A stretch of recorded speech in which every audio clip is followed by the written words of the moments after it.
You are looking at Julian's pronunciation guide, where we look at how to pronounce better some of the most mispronounced words in the world, like this other curious word. But how do you say what you're looking for today? Let's learn how to pronounce correctly in English this word. This can be either an adjective or an adverb. For example, the new computer will be online by July. That's an adverb.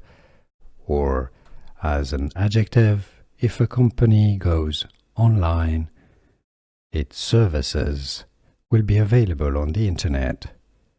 Online, online.